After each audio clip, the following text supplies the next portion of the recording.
Let's get straight to our breaking news this afternoon. Just around 3 p.m., shots were fired outside of the Capitol building.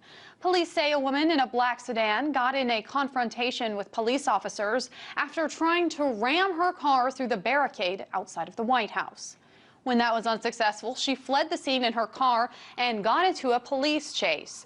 This is the video that you are seeing of that police chase. What you can't see inside of that car is that there is a child in there and that the driver is a female. She is now reported dead. Just unbelievable footage coming out of this really chaotic scene playing out here in Washington, D.C. Capitol Hill was temporarily put on lockdown but has since returned to business. RT correspondent Liz Wahl now with the latest. Liz, what is the scene like outside of Capitol Hill right now? Well, the scene, it was quite chaotic, but we are told that the scene has been secured. Now we know that the D.C. police, Capitol Hill police, FBI, Secret Service, all of them are investigating what exactly happened here. We're about as close as we can get to where shots were fired. We're told several shots were fired. I spoke to a couple witnesses that said they heard one shot after another. It's possible, we don't really know who fired those shots. We're hearing now that most of those shots, if not all of them, were actually fired by authorities trying to stop the suspect. You played that video earlier before, and that's where it all began, at the White House, about a mile away from here, is when it began. Apparently the suspect tried to ram through a barricade, and that is when a high-speed chase started. Came all the way here around near the Capitol, and that's where it ended, and that's where we're told more shots rang out. We saw in that video it was a black car that was the target of this chase. We do not know much about that suspect, but we do know that she is a female. We're not sure. There's conflicting reports on the status. We're going to hear, there's actually a press conference that's going to be underway pretty soon where we should be learning more details. We're told that there was a child inside of that vehicle, but that child is okay. We're told we're not sure how many people have been hurt, how many people injured. We know that at least one person has been injured, and that person is a police officer. So we are told, though, that this is an isolated incident. It's not terrorism related, and at the moment, the scene has been secured. Megan. And something important to mention is that those barricades have been up since the Oklahoma City bombing, so obviously there was no danger of that woman actually getting into the White House. But from what you're hearing, Liz, was there any trouble, any kind of situation with senators, members of Congress, anybody being in danger?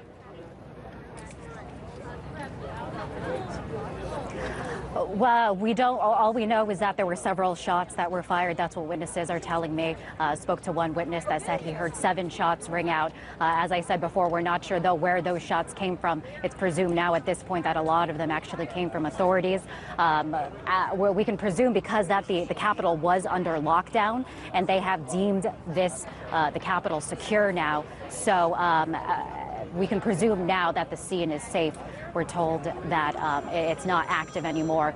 You can see that still there's a lot of authorities here investigating here at the scene. But at this point, we're told it's an isolated incident, that it's not terrorism related. As we know, D.C. is very, very much on edge, especially after just a couple of weeks ago, there was the deadly mass shooting over in Navy Yard, not too far away from here, that resulted in the deaths of 12 people.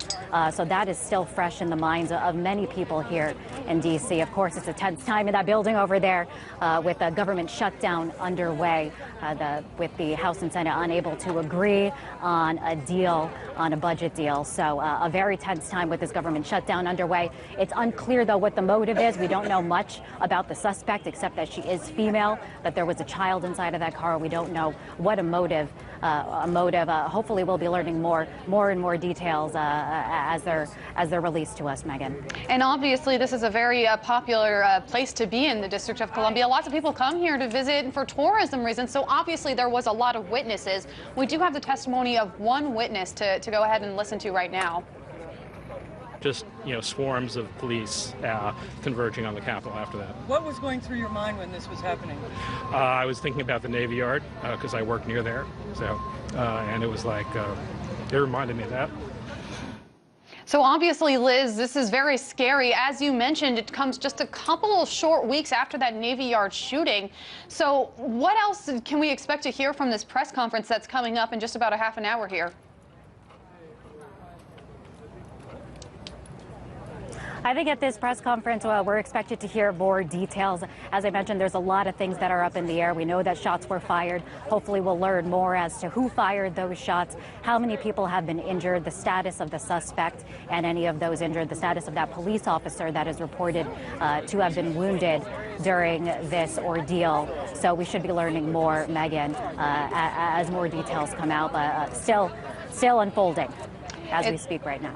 It is a very lucky situation and a very lucky day when you can report that there are no victims injured at this point, or I should say dead. There is that one police officer who is at the hospital right now. RT correspondent Liz Wahl bringing us that breaking news from Capitol Hill. Thank you so much.